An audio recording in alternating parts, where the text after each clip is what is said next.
Ah, vale, vale. Vale, perfecto.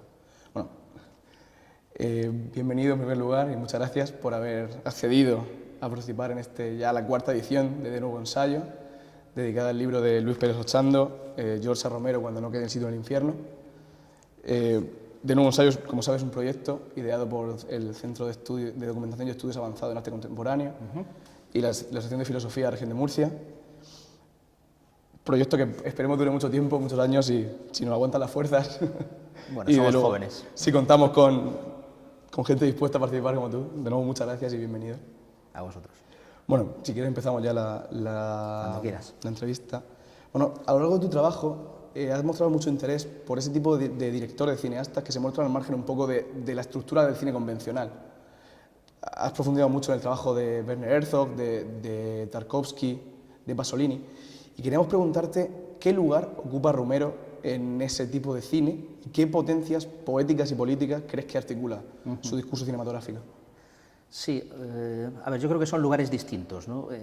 Fundamentalmente porque son dos tradiciones distintas. Por un lado tenemos una tradición europea y, por decir así, una tradición ilustrada, ¿no? Que encarna tanto Pasolini como Herzog como Tarkovsky de una manera singularizada en los tres casos, pero casi podríamos decir que hay un contexto europeo y un contexto incluso de tradición de pensamiento y de poeticidad, por decir así, mucho más anclado en valores ilustrados, ¿no? Pasolini es un marxista, lo declaró siempre, y es un creador que en su producción de formas, por ejemplo, siempre reivindicó el manierismo, es decir, es un creador con una autoconciencia como creador muy potente y con una exigencia también política muy clara desde los postulados del marxismo, ¿no? El caso de Tarkovsky es distinto, pero no deja de haber también un anclaje, por ejemplo, en una cierta espiritualidad eslava o en una tradición de corte metafísico en la que sin problemas podríamos encajarlo. O el mismo caso de Herzog, en donde veríamos que hay una impronta germánica, e incluso casi diría que Herzog se ve a sí mismo como una suerte de último hombre de ese espíritu germánico, el último representante de una tradición que se agota con él, y tal vez con Sieberberg, ¿no? Que es un autor, en cierta manera, que guarda cierta fraternidad con Herzog. Sin embargo, Romero nace en otro espacio, ¿no? Y yo creo que la semilla de Romero es una semilla que no trabaja desde la alta cultura, no trabaja siquiera con premisas de la Ilustración, y desde luego las preocupaciones, por ejemplo, de corte político, que son indudables en Romero, no están perfiladas por ningún canon que podríamos denominar marxista o ni siquiera ilustrado, sino que Romero, en cierta forma, es un producto muy típico de la sociedad norteamericana y de la producción artística en general, o del visual norteamericano, en donde vemos que hay una cierta bohemia forjada en los reductos universitarios y mezclada con una tradición de cultura popular muchísimo más fuerte de lo que es la cultura popular europea, muchísimo más activa y muchísimo más presente de lo que es la cultura popular europea. En ese sentido, en cierta manera, la alta cultura europea, la Ilustración europea, ejerció un efecto tapón sobre esas no sé, sobre esos principios, sobre esos flujos de cultura popular que, sin embargo, en Estados Unidos no ejerció. Y en ese sentido, la impronta de la cultura popular en Romero es muchísimo más importante de lo que puede ser una construcción desde arriba o desde la jerarquía de un pensamiento estructurado de antemano, ¿no? No hay unos postulados ni políticos ni formales vueltos autoconscientes, me da la sensación, por lo menos en el principio, en Romero. Y en ese sentido, la poeticidad de Romero, o las estrategias de escritura cinematográfica de Romero, son también muchísimo más mestizas y muchísimo más bárbaras, si queremos, de lo que son en el caso de los europeos. Por mucho que podamos decir que, por ejemplo, Pasolini no deja de ser un bárbaro a la hora de utilizar su cámara o a la hora de escribir cinematográficamente. Pero Pasolini tiene, como digo antes, una especie de super yo cultural que no tiene Romero, que más bien lo que tiene es justamente esa construcción mestiza, esa construcción turbia, que le produce, por un lado, la lectura de la EC Comics, todo lo que es la literatura popular, que está muchísimo más enraizada en la cultura norteamericana de lo que en nuestro caso, ¿no? En ese sentido, ¿crees que el cine de Romero es un cine autorreflexivo, un cine de pensamiento, o un cine dedicado a pensar, a reflexionar sobre otras cosas? Bueno, yo creo que decir que el cine de Romero sea un cine de pensamiento es en cierta manera, sublimar algo que ni siquiera Romero pretende, ¿no? Y por un lado yo diría que no se le puede adscribir a un cine de pensamiento en la medida en que, por ejemplo, no sé, lo puede haber conceptualizado Deleuze, o el cine poesía, tal como lo conceptualizó Pasolini. No hay, desde luego, ese nivel de autorreflexividad, ni siquiera tampoco un horizonte de expectativas de pensamiento como podría tener ese cine del que estamos hablando, ¿no? Creo que además Romero, en cierta manera, es un autor ingenuo, es decir, o comienza siendo un autor ingenuo, es un autor que forma parte de una vanguardia generacional que es la de los últimos 60, que es una vanguardia que tiene mucho más que ver con la efectuación real y el trabajo en la empiria que la de un pensamiento reelaborado a través de las lecturas, ¿no? Y en ese sentido, si hay un nivel de autoconciencia o un nivel autoconsciente en el cine de Romero, lo va a ir, por decir así, adquiriendo a medida que él ve los comentarios que sobre su obra empiezan a generarse. Me parece que en ese sentido, por ejemplo, la lectura que hace Robin Wood de las películas de Romero fue crucial para la historia de la lectura y los comentarios de sus filmes y para sí mismo. Creo que Romero, en cierta manera, comienza de una manera mucho más naif, muchísimo más ingenua. Es un productor de imágenes y en realidad yo casi lo considero un gestor de narraciones, y luego percibe que hay un componente político que los lectores están sobrevalorando, redimensionando de una manera que para él me da la sensación de que en principio resulta algo inusitado, ¿no? Y creo que en ese sentido hay una asunción por parte de Romero de esas premisas de lectura que en principio no había generado él mismo, ¿no? Pero bueno, es interesante porque al fin y al cabo la obra la hace el comentario, ¿no? Y creo que una de las cosas que validan justamente la actividad crítica es que podamos acceder a ese tipo de lecturas y que el propio autor asuma con esta especie de casi diríamos de bonomía, ¿no? Ese traje en el que el lector le ha metido, ¿no?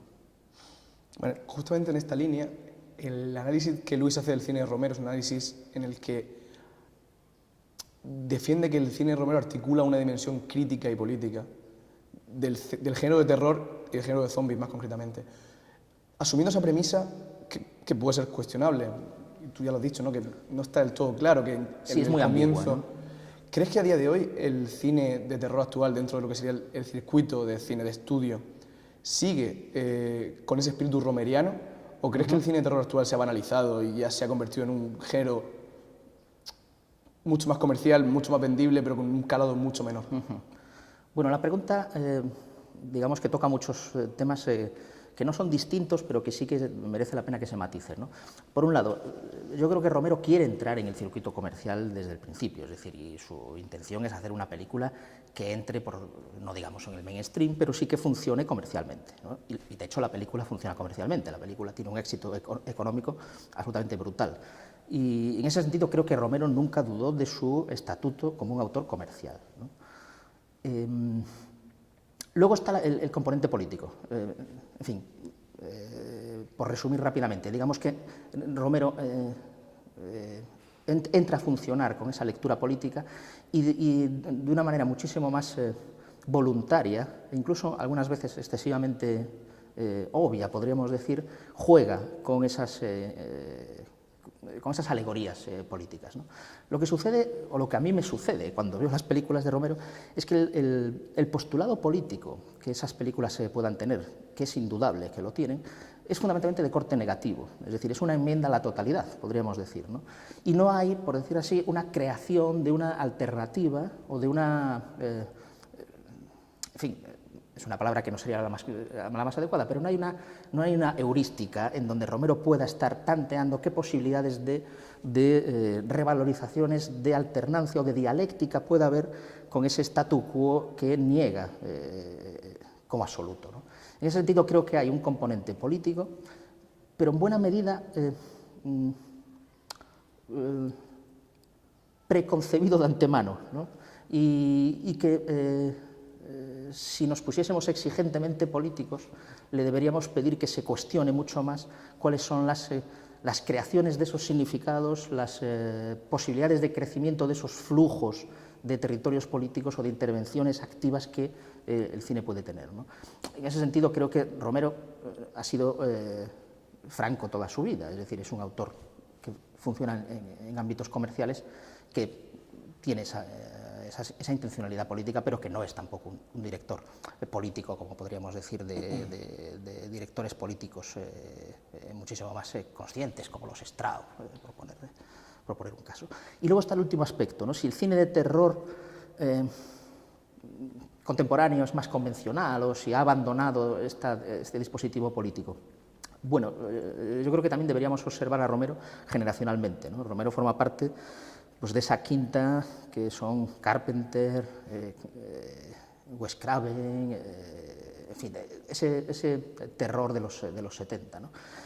Creo que en todos ellos hay una inmersión en el mainstream evidente, ¿no?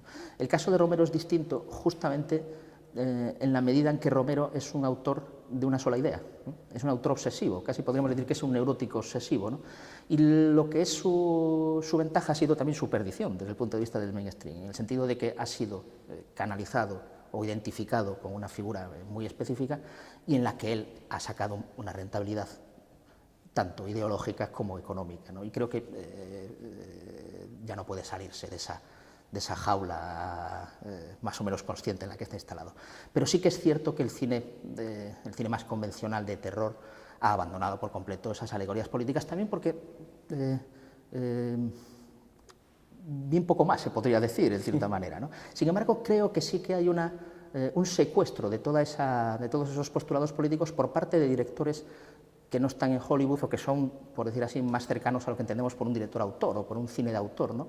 Pienso que directores como Pedro Costa, por ejemplo, o Haneke están trabajando en cierta medida con una sintomatología y con un territorio de afectos, un territorio afectivo y de perceptos también muy próximo al del terror, incluso en buena medida gótico, podríamos decir, pero que sin embargo no ha abandonado un estilismo autorial, ¿no? En ese sentido creo que el guante de ese abandono político posiblemente lo haya recogido el cine de autor europeo, ¿no? Utilizando estilismos del cine de terror más convencional, ¿no?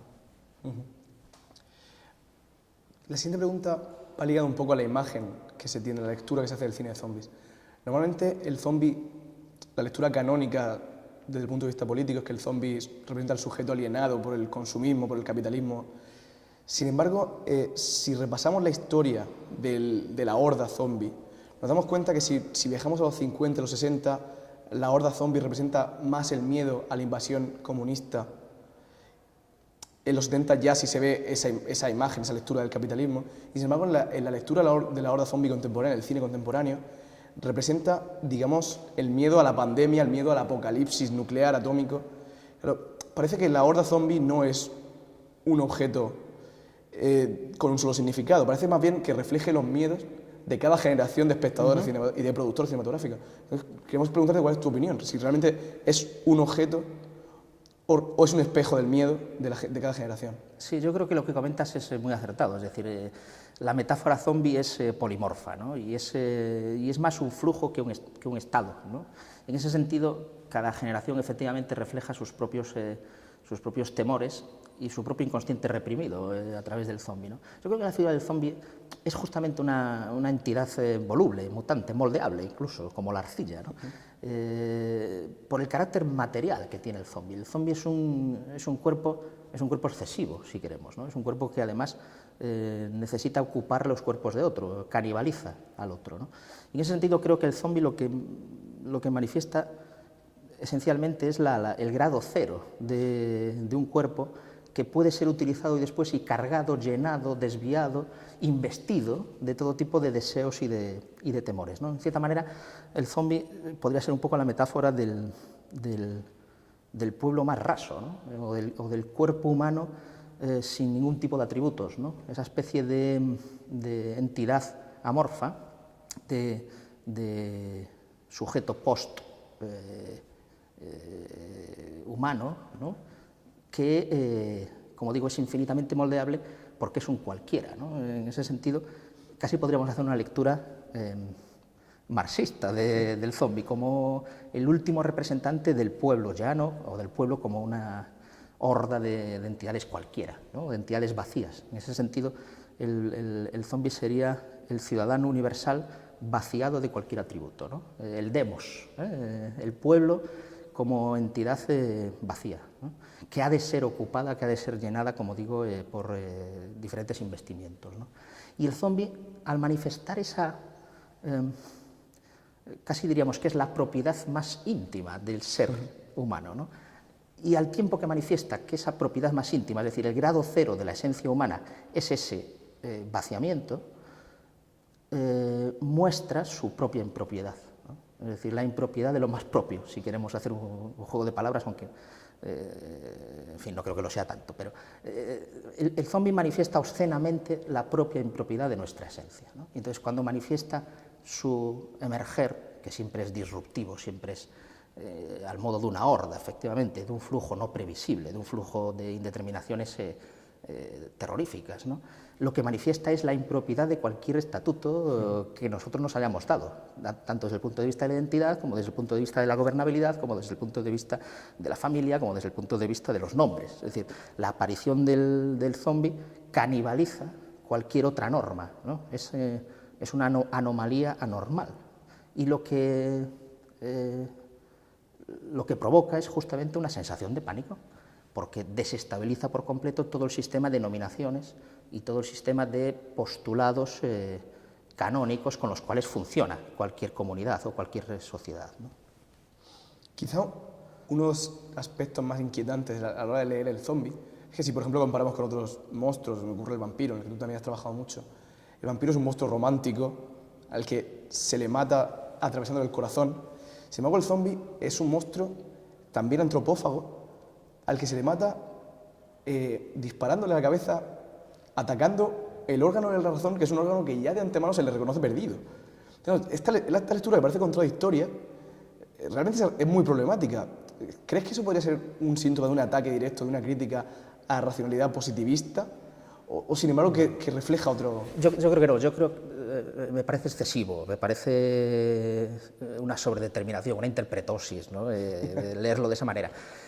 Yo creo que el zombie viene a decir lo que decían las antiguas danzas de la muerte, la totem dance, las danzas macabras, ¿no? Que la muerte nos iguala a todos y que todos somos iguales, ¿no? En ese sentido, vuelvo otra vez a la idea del demos, la idea del pueblo, es decir, todos somos iguales. Y lo que el zombie, como enviado, como ángel de la muerte, nos está comunicando a través de su canibalización, además, es que todos efectivamente somos lo mismo y que todos nos igualamos por ese rasero, por ese grado cero, ¿no? Entonces, si lo pensamos bien, tal vez la obsesión por acabar con el cerebro del zombie no sea más que una redundancia, ¿no? El zombie, como tú mismo dices, ya está muerto de antemano, no se necesita atacar a su cerebro, dado que ni siquiera su cerebro funciona, ¿no? El zombie es un detritus de pura materia, ¿no? Es una materia andante, errante, ¿no? ¿Por qué se ataca el cerebro? Justamente porque el pánico ha llegado al límite de lo sostenible. Es decir, cuando uno observa que la emergencia de esa impropiedad de lo más propio se nos presenta, el propio pánico genera un exceso. Y entonces hay un efecto podemos decir, de doble muerte, que sería la muerte de atacar al cerebro directamente, ¿no? Pero el propio exceso, la propia redundancia del acto, demuestra el nivel de temor, el nivel de pánico al que se ha llegado. Volviendo de nuevo al cine de Romero... Por cierto, si me permites, sí. y claro, en esta idea de demos, en esta idea de pueblo cualquiera, ¿no? que es el zombie, en esta idea de que todos somos iguales, todos somos en última instancia carne putrefacta, ¿no? No tiene que ver nada con el vampiro, ¿no? Porque el vampiro responde justamente, como tú dices, a una tradición que procede del romanticismo, tal vez incluso de mucho antes, pero que está absolutamente tamizada por lo que el marxismo llamaría la lucha de clases, ¿no? Porque el vampiro no deja de ser un conde, o no deja de ser un individuo de poder que succiona la sangre de los de abajo, ¿no? Mientras que el zombie ni siquiera es un elemento que podamos determinar por medio de una lucha de clases. El zombie nos iguala a todos en su nulidad, en su vaciamiento absoluto, ¿no? Bueno, retomando la pregunta anterior, ¿no? Si, por ejemplo, rescatamos la lectura de Zizek, siempre él afirma que cuando repasamos las películas que reflejan esa dialéctica catastrófica, apocalíptica, se me ocurre, por ejemplo, Deep Impact o Armageddon, dice Zizek que en esas películas se refleja la esperanza de la reconciliación humana, es decir, de que la humanidad al final se acabe convirtiendo en una comunidad y que esa esperanza solo es posible ante la presencia del apocalipsis. Sin embargo, el cine de Romero presenta todo lo contrario, es decir, el cine de Romero, los individuos suelen estar encerrados, a su alrededor el espacio apocalíptico y normalmente en la mayoría de sus películas no presentan una comunidad cohesionada, sino que ese apocalipsis genera tensión y agudiza los problemas de la condición humana, por decirlo de alguna manera. En tu opinión, ¿qué lectura crees que es más acertada? ¿La de Zizek, por ejemplo, o la del cine de Romero? No, yo estoy con Romero ahí, clarísimamente. Me extraña que Zizek pueda decir eso, porque no coincide para nada con otro tipo de planteamientos que hace Zizek con cosas muy semejantes o con territorios parecidos, ¿no? Quiero decir, llegar a pensar que el fin es lo deseable es estéril, es decir, no hay posibilidad ninguna de reconciliación ni de redención en este apocalipsis, es decir, eso es una inutilidad realmente, ¿no? Me parece increíble que Zizek haga esta especie de coda final o de atajo en donde sus propios deseos, sus propias pulsiones de muerte, que son indudables cuando uno lee a Zizek, acaban siendo solapadas o disimuladas por esta suerte de caramelo final que nos ofrece la redención a través del absoluto final de todo.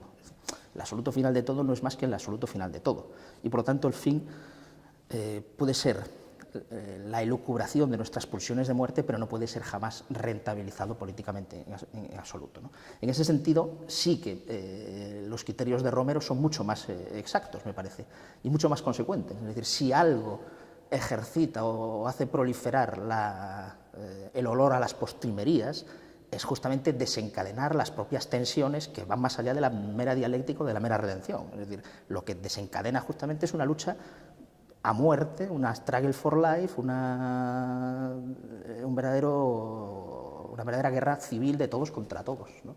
En el momento último. Pero no hay posibilidad en absoluto de redención más que la redención de la nada, ¿no? O la consideración de la redención de la humanidad como algo abstracto, pero que ha dejado anulado a los individuos singulares, a los individuos concretos de antemano, ¿no? Bueno, en el cine de Romero se ve una enorme presencia de los medios de comunicación, del uso de las nuevas tecnologías de la comunicación de masas, hasta que, por ejemplo, la película de 2007, El diario de los muertos, esos chicos jóvenes, toda la comunicación que tienen por Internet, se ve en el mundo, la mayoría de veces a través de Internet. Entonces, nos lleva a preguntarnos, retrayendo, por ejemplo, a la lectura de los teóricos contemporáneos, que hablan del nacimiento de una nueva generación, a la que ellos llaman nativos tecnológicos. Son ya personas que nacen en un ambiente tecnológico, que solo se relacionan con el mundo mediante la tecnología. Queríamos preguntarte si tú, como teórico de la estética, crees que la consumación de esa generación, si es que de verdad se consumara, ya estamos especulando, traerá consigo una revolución estética desde el punto de vista tanto de la recepción como de la producción de imágenes artísticas y cinematográficas. Sí, la pregunta es compleja, ¿no? Porque lo que estás hablando es de un cambio epistémico, ¿no? Y efectivamente, yo creo que el cine de Romero incide en eso, y creo que en ese sentido es un buen reflejo de una serie de movimientos sísmicos que se están produciendo, que van a propiciar indudablemente nuevas relaciones de signos y de los signos con lo visible y con lo invisible y con lo decible o lo indecible, ¿no? En ese sentido, toda la historia del arte, que no es una historia, por decir así, continuada, no es una historia más que de disrupciones, si queremos, y de atribuciones epistémicas de esa actividad, que ha sido muy variopinta y muy diversa a lo largo de la historia, ha sido la relación de cómo se crean territorios sígnicos en donde el hombre es capaz de forzar lo que normativamente se tiene como asignable, como decible, como visible, y trabajar sobre lo otro, lo invisible, lo no decible, y a partir de esos raptos de lo invisible o de lo otro, ampliar el campo de nuestros territorios sígnicos, ¿no? de nuestros decires, sino de nuestros sentires, de nuestros afectos, de nuestro visible, ¿no? Claro, ¿qué sucede cuando vivimos en una época como esta que tú comentas, del diario de los muertos, en donde, bueno, digámoslo como lo diría Heidegger, en donde ya no existe la realidad sino la imagen, ¿no? O lo contrario, que en el fondo no deja de ser la otra moneda, la otra cara de la misma moneda. ¿Qué sucede cuando ya no hay imagen sino una realidad que se reproduce a sí misma, ¿no? No sé. exactamente cuál de las dos vertientes sería la más correcta. Quedémonos en la primera. Vivimos en un mundo en donde ya no existe la realidad, sino únicamente las imágenes. Y estas imágenes se replican entre sí y se fagocitan entre sí, ¿no? Claro, la historia de la estética nos determina que la imagen existe porque existe otro, al cual la imagen replica, o al cual la imagen justamente puede ser capaz de secuestrarle lo invisible, lo indecible, etcétera, etcétera.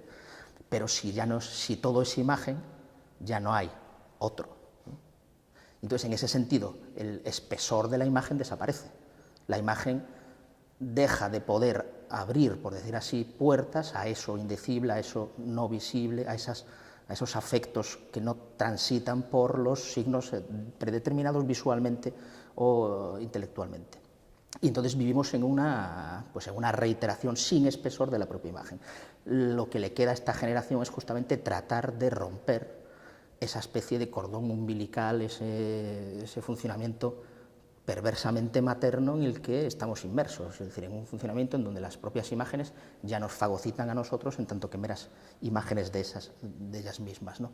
Claro, ¿qué significa esto? Uno, que el artista, esto ha ocurrido siempre, es decir, el artista de este nuevo sistema epistémico tiene que forzar de nuevo los signos y las imágenes y los decires y las percepciones para que rompan efectivamente con este estadio casi sería el estadio del espejo, justamente, ¿no? Pero como ente totalitario. Y por otro lado, tiene que ser capaz de luchar contra las propias, vamos a decirlo así, contra los propios formateados con los cuales esta totalitarización de la imagen nos ha conducido a todos. Cuando uno nace, cuando uno es un nativo tecnológico, para bien o para mal, tiene una forma de estructurar sus pensamientos y sus imágenes que es distinta a la que tiene alguien que está educado en otro tipo de discursos, en otro tipo de planteamientos, incluso fenomenológicos. Y como tiene una forma distinta, las sintomatologías y las neurosis y los discursos son distintos. Por ejemplo, estamos asistiendo indudablemente a un proceso de histerización en la producción de la imagen y en la recepción de la imagen. La imagen pierde espesor y, sin embargo, gana en velocidad y gana si queremos, en efectividad, ¿no? Incluso en el sentido de los efectos especiales, que podríamos decir, ¿no? Es decir, gana en espectacularidad lo que pierde en espesor de contenidos o en significaciones, ¿no? Bien, es función del artista entonces, o de aquel que trabaje con ese mundo de las imágenes, tratar de no perderse y de no perder estos contenidos de profundidad o de hondura o de tragicidad, si queremos, en la relación con el sistema, que de antemano pueden haberse reblandecido, ¿no? Por la propia instalación dentro de este dominio planetario de la imagen, ¿no? En ese sentido, los teóricos de la comunicación hablan como de dos mundos, ¿no? El mundo de la imagen, que sería el mundo clásico, el mundo de la mímesis, el mundo analógico, y este nuevo mundo, que sería un mundo en el que ya no hablan de imágenes, sino de lo visual, ¿no? Y lo visual es una sopa, una pasta extraña también, absolutamente ubicuo, y al tiempo absolutamente fugaz, ¿no? Tremendamente poroso, ¿no? Creo que es función del artista no perder justamente su espesor en medio de estos flujos cada vez más histéricos, ¿no? Bueno, una de las razones por las que pensamos que tu presencia aquí en esta edición de nuevo ensayo era fundamental era por tu trabajo, sobre todo en cuestiones relacionadas con el espectro o el fantasma. En una obra tuya comentas y reflexionas a raíz de una anécdota trágica de Cioran, en la que él cuenta que un día se miró al espejo, durante unos segundos le costó reconocerse, y eso le sirve para concluir a Cioran que la razón es un privilegio del que en un momento dado podemos vernos privados. A renglón seguido, perdona que lo lea, tú comentas, te preguntas de qué futuros espectros es la triste opacidad, lo que creo que tú llamas autoscopia negativa. Pues bien, a la luz, por ejemplo, de la lectura de Luis, en el que comenta que los zombies, pese a que no cumplen con la condición de incorporales, digamos que son nuestro verdadero reflejo. Él habla de un reflejo en el que no nos reconocemos, pero que al mismo tiempo nos constituye íntimamente. Entonces queremos saber tu opinión. ¿Hasta qué punto ese zombie, hasta qué punto estás de acuerdo con la lectura de Luis y hasta qué punto ese zombie cumple la función de la autoscopia negativa? Bien. Estoy sustancialmente de acuerdo en el sentido de que el zombie es nuestro reflejo, no así el fantasma, efectivamente, no así el espectro. El zombie es el reflejo, de nuevo, es el reflejo vacío. Volvemos otra vez a la idea que hemos utilizado a lo largo de esta charla, ¿no? El zombie es el postulado de la humanidad como desaparición, ¿no? La propiedad última como impropiedad, ¿no? Y en ese sentido, el zombie no me refleja a mí, o no te refleja a ti, o no refleja ninguna singularidad subjetiva concreta, sino que refleja justamente el ente humano, ¿no? Y en ese sentido cualquier zombie es yo, ¿no? O todos podemos ser zombie, ¿no? Mientras que la inmaterialidad del espectro es muchísimo más subjetiva y muchísimo más afectiva. Los espectros solo existen en la medida que nos acordemos de ellos. Cuando alguien se olvida del fantasma, el fantasma deja de actuar. El fantasma siempre es familiar, el fantasma siempre forma parte de procesos casi edípicos, diríamos. En ese sentido, Freud puede hacer verdaderas maravillas con el fantasma, porque el fantasma responde a un lugar específico. El fantasma está anclado en una historia, en una narratividad, en un espacio-tiempo muy concreto y con, como digo, con un sistema de familiaridades y de relaciones muy determinados, ¿no? Mientras que el zombi no. Es decir, el zombi no tiene ninguna familiaridad, o tiene la última familiaridad, que es la de todos somos muerte, o todos somos cuerpos en vías de pudrición, ¿no? En ese sentido, la aparición del zombi es mucho más obscena que la del fantasma, pero en cierta manera es, como diríamos, es mucho menos, no diría impactante, pero sí que es mucho menos corrosiva que la del espectro. La aparición del espectro te plantea un cara a cara, de uno con ese otro que es casi uno, o que puede ser muy cercano a uno, o que ha sido amado por uno, o del que uno ha dependido, ¿no? Mientras que el zombi no. El zombi nos habla de una dependencia casi, diríamos, ontológica, ¿no? Y en ese sentido es una dependencia mucho más abstracta, muchísimo menos vinculante de la que lo es el espectro, ¿no? Por eso que, en fin, que en los triunfos de la muerte los esqueletos o las muertes danzantes nos digan que todos vamos a morir y que lo mismo da que seas rey que seas esclavo, porque al final todos somos demos, todos somos iguales, pues en fin, no deja de decirnos algo que más o menos todos, no hace falta que nos miremos al espejo, ya lo sabemos, ¿no? Y en ese sentido nos cuenta algo que, aunque no queramos recordar, está siempre presente como un vaso obstinato a lo largo de nuestra vida. Mientras que el espectro no. El espectro, cada vez que aparece, te está introduciendo en una narratividad que te vincula a ti radicalmente, singularmente, en la que hay, como digo, afectos muy fuertes, o en la que hubo afectos muy fuertes, y en la que corres tú un peligro específico, no el peligro ontológico de que todos vamos a desaparecer y todos vamos a morir, ¿no? En ese sentido creo que es mucho más dramático el espectro de lo que es el zombi, que casi podríamos decir que es mucho más filosófico, ¿no? Como figura. Bueno, ya para ir terminando esta charla, queríamos preguntarte, desde tu experiencia como profesor universitario, como profesional ligado a la universidad pública, ¿cuál crees que es la deriva que está tomando la educación pública, y en especial la filosofía, que nos interesa por motivos obvios, sobre todo frente a esa nueva ley de educación que se nos viene encima casi ya? ¿Cuál es tu opinión? Bueno, pues justamente lo que tú dices, una deriva, pero una deriva catastrófica. Es decir, la situación es de verdadero apocalipsis. Es decir, vivimos inmersos en una sociedad y en una universidad, además, que eso es lo triste, absolutamente instrumentalizada por lo crematístico, ¿no? Y por un sentido muy raso de la funcionalidad, en donde solo se valora aquello que tiene una rentabilidad inmediata y traducida al papel moneda, ¿no? Entonces, en ese sentido, todo aquello que revierta en procesos de horizontes más largos, de recapitulaciones más complejas y que no reporte inmediatamente un beneficio económico, ha sido desplazado, desviado, derivado, opacado, cuando no literalmente hundido, ¿no? Entonces, en ese proceso está Bolonia. Es decir, el proceso de Bolonia es un proceso de infantilización absoluta, una reducción de cualquier grado de autoexigencia, tanto por parte del profesor como por parte del alumno, como por casi diríamos como por el sistema, como epistemología de conocimiento, en donde realmente ya no se valora ese tipo de mecanismos, sino la productividad, ¿no? Entonces, en ese sentido creo que vamos abocados al desastre. Y la noticia de los recortes o de las reformas, que expresión más perversa de la de reformas, pues no viene más que a incidir justamente en esta nave de los locos en la que estamos inmersos, que posiblemente no sea nada más que un síntoma justamente de una decadencia irreductible, que es justamente la de la cultura de la Ilustración, ¿no? Que era básicamente lo contrario de todos estos procesos de tecnociencia crematística en la que nos debemos colocar todos y en las que no existe más que un único traje, que es el de la operatividad, el de la funcionalidad, el de la mecanización del ser y del ser humano, ¿no? Y en ese sentido vamos directamente a la catástrofe y a un rasurado absoluto hacia un mundo zombie, ¿no?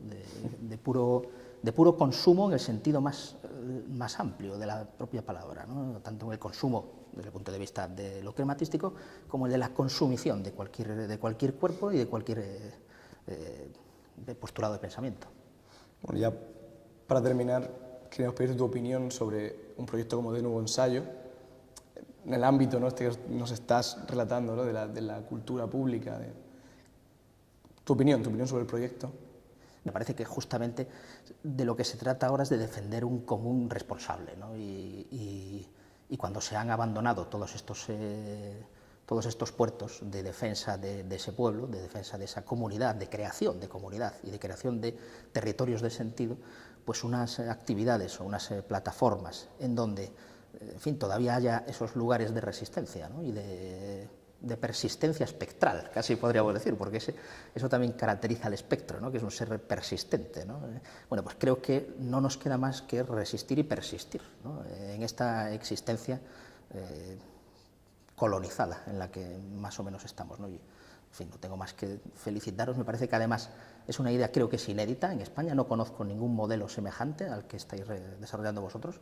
En ese sentido creo que además es tremendamente operativo para las generaciones que todavía escriben y que en ese sentido tengan un espacio donde puedan ser escuchados, donde puedan ser validadas o discutidas sus aportaciones y es la única manera de crear, eso es pedagogía, crear un hilo conductor entre unas generaciones y otras que permita justamente a los nuevos ensayistas, a los nuevos pensadores que puedan entrar en la plaza pública y dialogar de tú a tú con los resistentes que espectralmente todavía quedamos, ¿no?, por ahí.